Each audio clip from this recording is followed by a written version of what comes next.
I was reviewing casualty reports in my tent at Forward Operating Base Shank when my phone buzzed. Mom's voice came through the static like a blade through my chest. "Your sister's graduating Air Force basic training next week.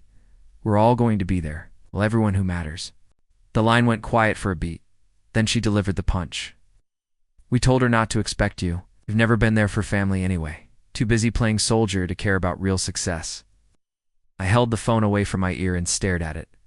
15 months into my third deployment as a 2-star general, 15 months of managing 12,000 troops across 3 provinces, 15 months of making decisions that kept kids alive and sent them home to their families. "I understand," I said. "Good, at least you're finally being realistic about your limitations." The call ended. I set the phone down and went back to the reports.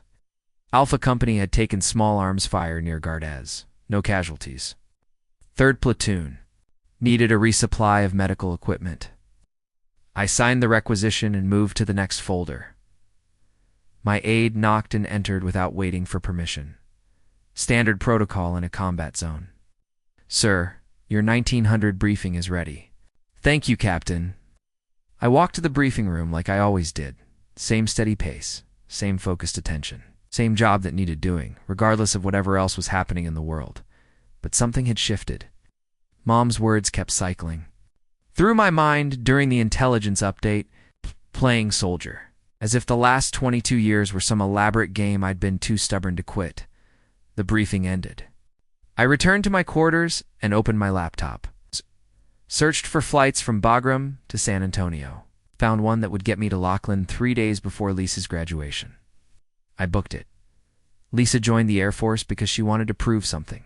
She'd been drifting since college, 3 different majors, 2 dropped semesters, a string of jobs that lasted 6 months each.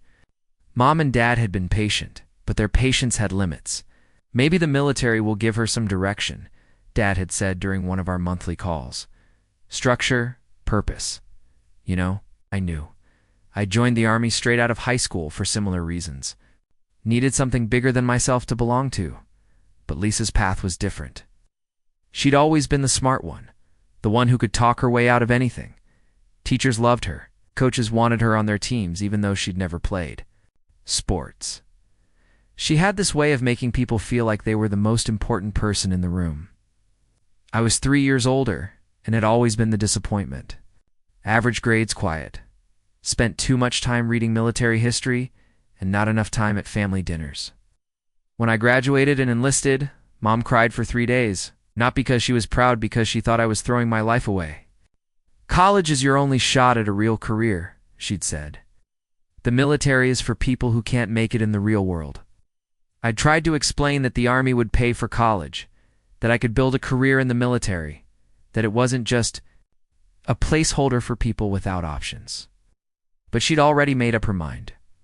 Over the years, as I moved up in rank, the family's attitude hadn't changed much. They acknowledged my promotions with polite congratulations, but there was always an undercurrent of confusion, as if my success was accidental and temporary. When I made colonel, Dad had clapped me on the back and said, "Good for you, son. Maybe you can parlay this into something in the private sector when you're ready to get serious."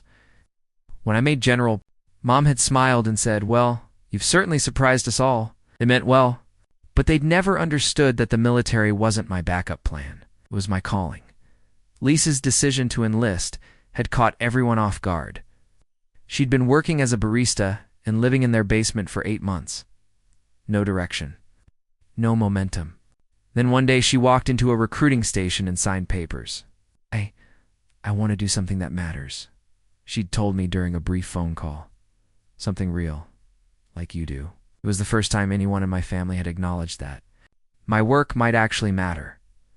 The flight from Bagram to San Antonio took 32 hours with connections. I landed at 2200 on a Tuesday and checked into a hotel near the base. Set my alarm 4:0500. Old habits. I'd been thinking about how to handle the graduation ceremony. My family would be there and they'd be surprised to see me, but I hadn't told them I was coming, hadn't called ahead or tried to coordinate. I just wanted to be there for Lisa. The next morning, I drove to Lachlan and went through the visitor processing. Showed my military ID to the guard, who glanced at it and then looked at me more carefully. "General, sir, welcome to Lockland." Thank you, Sergeant. I'd forgotten how that worked. Military installations were different when you wore stars. Noticed word traveled fast. I found the graduation ceremony staging area and looked for my family. Spotted Dad's red polo shirt in the third row of bleachers. Mom was next to him, wearing a blue dress and checking her phone. My Uncle Jim was there too, along with my cousin Rachel and her husband. They hadn't seen me yet. I stood at the edge of the crowd and waited for the ceremony to begin. The graduating flights marched onto the field in perfect formation. 8 weeks of training, culminating in this moment.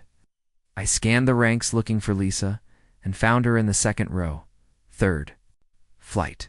She looked different, sharper, more focused. The ceremony followed the standard format: national anthem, invocation, remarks from the wing commander, presentation of colors. I'd been to dozens of military ceremonies, but this one felt different. Personal. When they called Lisa's flight forward for recognition, I felt something I hadn't experienced in years. Pride mixed with worry. She looked good in uniform, confident. But I knew the real challenges were ahead of her. The ceremony ended. Families started moving toward the field to find their new airmen.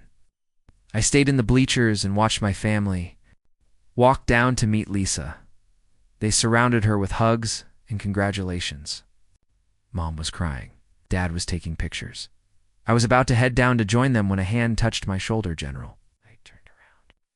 A young captain was standing behind me along with a colonel I didn't recognize. "Sir, I'm Captain Morrison." "Base Public Affairs?" "Colonel Davies asked me to find you." "General," the colonel said, stepping forward. "I'm Steve Davies, Wing Commander. I understand you're here for the graduation." "Yes, sir. My sister just graduated." "Outstanding. Would you mind if I asked which airman is your sister?" I pointed toward the cluster of families on the field. "Airman Lisa Chen. Second flight, 3rd Squadron." Colonel Davies smiled. "Well, I'll be damned." "What?" "Lisa's been talking about her brother. For weeks, y'all assumed he was active duty, but she never mentioned rank." "She doesn't know my rank," I said. "We don't talk about work much. Sir, would you consider joining us for the reception? I'd like to introduce you to some of the training staff. They'd be honored to meet you." I hesitated.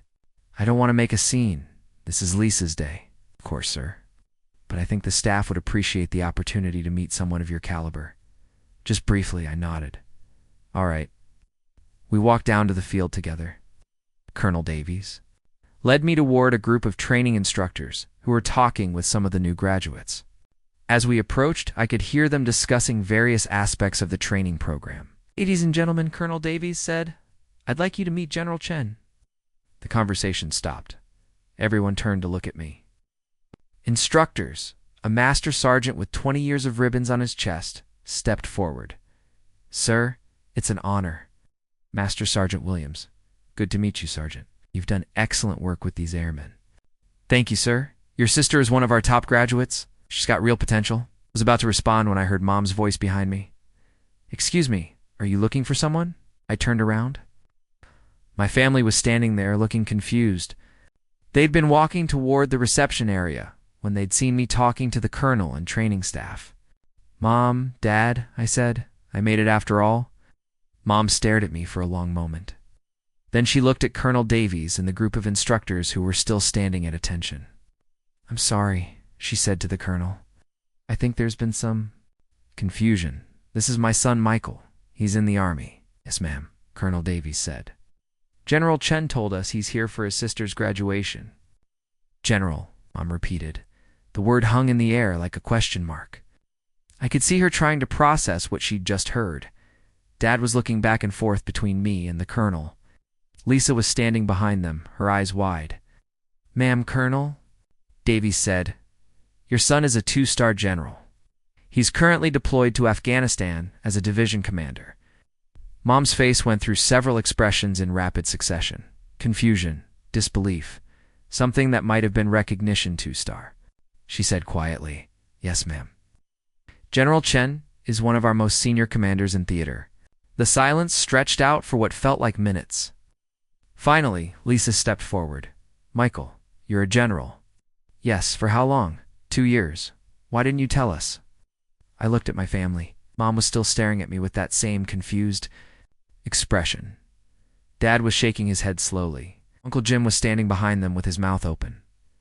I tried, I said, a few times, but it never seemed to matter much. The reception was awkward. My family stayed close together, speaking in whispers. I spent most of the time talking to Lisa and the other new graduates. They had questions about deployment, about leadership, about what came next in their careers. It felt good to be useful, to share what I'd learned, to help them understand that their service mattered, regardless of what anyone else might think. After an hour, I found Mom sitting alone at one of the tables. She was holding a cup of coffee and staring at nothing in particular. Mom? She looked up at me. I don't understand, Michael. When did all this happen? It's been gradual, over 22 years. But you never said anything. Never explained. I tried to. Remember when I made colonel? I told you about the promotion ceremony, about the responsibilities. You said it was nice, but asked when I was going to get a real job. She was quiet for a long moment. I said that. You did, and when I made general, you said I'd surprised everyone. I meant it as a compliment, I know, but it didn't feel like one. She set down her coffee cup and looked at me directly. Michael, I need you to understand something. We never meant to make you feel like we didn't support you. We just didn't. Understand what you were doing. I know that now. No, you don't. You think we didn't care about your success? But that's not true. We were proud of you. We just didn't know how to show it. I sat down across from her. Mom, 3 days ago you called me in Afghanistan and told me I was too busy playing soldier to care about real success. You said I'd never been there for family. Her face crumpled. I said that. You did, oh Michael? I'm so sorry. I was upset because you couldn't come to Lisa's graduation. I thought you were choosing work over family again. I was in a combat zone, managing 12,000 troops. I know that now. But I didn't understand then. I thought you were just ... busy. We sat in silence for a while. Around us, the reception continued. New airmen and their families celebrating a milestone. The beginning of something new. What do you do? Mom asked quietly. I mean, what do you actually do as a general? I thought about how to explain it. The briefings, act, the decisions. The responsibility for thousands of lives. The weight of command. I take care of soldiers, I said. Oh. I make sure they have what they need to do their jobs and come home safely. I make decisions that affect their lives and their families. I try to make good choices. That sounds important. It is. To me. She nodded slowly. I think I'm beginning to understand. Over the next 2 days, I spent time with Lisa and my family. We talked about things we'd never discussed before. My career. My deployments. What I'd learned about leadership and responsibility. Lisa was fascinated by the military lifestyle. She asked detailed questions about training, about military culture, about what to expect in her first assignment. I tried to give her honest answers without overwhelming her. The most important thing I told her is to remember why you joined. You said you wanted to do something that matters. Hold on to that. There will be times when the bureaucracy and the politics make you question everything. But the mission matters. The people you serve with matter. Don't lose sight of that. Nodded thoughtfully. What about family? How do you balance it? I looked at Mom and Dad who were sitting nearby. That's the hardest part. The military asks a lot of you. You'll miss birthdays and holidays. You'll be far away during emergencies. Some people won't understand your choices, but you don't regret it? No, not for a minute. On my last day in San Antonio, Dad asked if he could drive me to the airport. We'd barely spoken since the graduation ceremony, and I wasn't sure what to expect. The drive started in silence. Then, as we got closer to the airport, he cleared his throat. Michael, I owe you an apology. Dad, you don't need to. Yes, I do. I've been thinking about this for 2 days, about all the times I suggested you should leave the military and get a real job, about how I never understood what you were building. Paused at a red light and looked at me. I was wrong. What you've accomplished is remarkable. I should have recognized that years ago. You couldn't have known. I could have asked. I could have tried to understand. Instead, I dismissed something that was clearly important to you. The light turned green. He drove in silence for a few blocks. I'm proud of you, son. I should have said that a long time ago. Thanks, Dad. That means a lot. What you're doing over there? ... It matters. I know that now. I nodded. It does. Back in Afghanistan, I threw myself into the work. The deployment was winding down, and there were 1,000 details to manage. Equipment to inventory. Personnel to rotate. Bases to close. But something had changed. The conversation with my family had lifted a weight I hadn't realized I was carrying. For 22 years, I'd been proving myself to people who didn't understand what I was trying to prove. Now I could focus on what actually mattered. The mission and the people who depended on me to get it right. 3 weeks after Lisa's graduation, I got an email from her. She was at her first duty station working in communications. She was learning fast and making friends.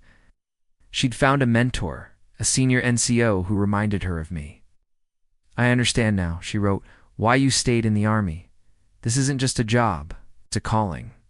Thank you for showing me what service looks like.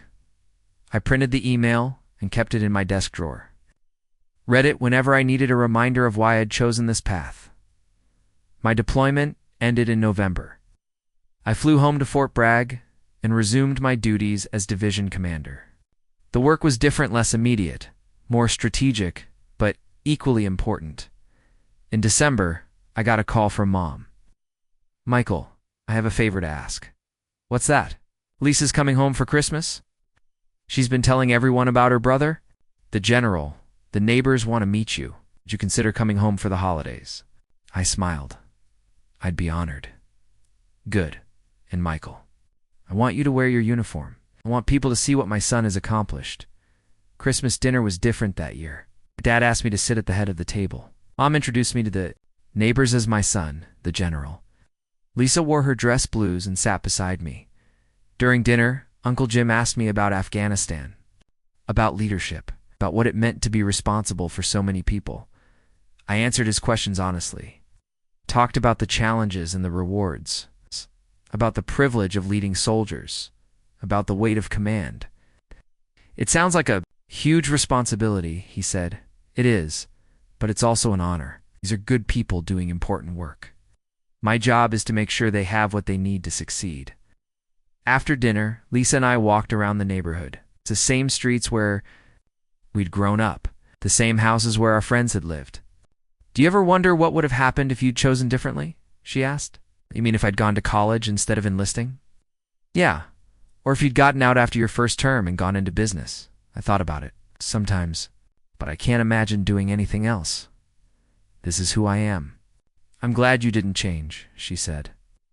I'm glad you showed me that this was possible. We walked in comfortable silence for a while. Then she asked, what's next for you? I've got another year at Bragg, then probably the Pentagon. Maybe another deployment after that, and then, I don't know. I'll serve as long as they'll have me, as long as I can make a difference. ... She nodded. That's exactly what I hoped you'd say. 6 months later, I was promoted to 3-star general. The ceremony was held at Fort Bragg, and my family was there. Mom, Dad, Lisa, Uncle Jim, and a dozen other relatives who'd never shown much interest in my career before. During the reception, a young captain approached me.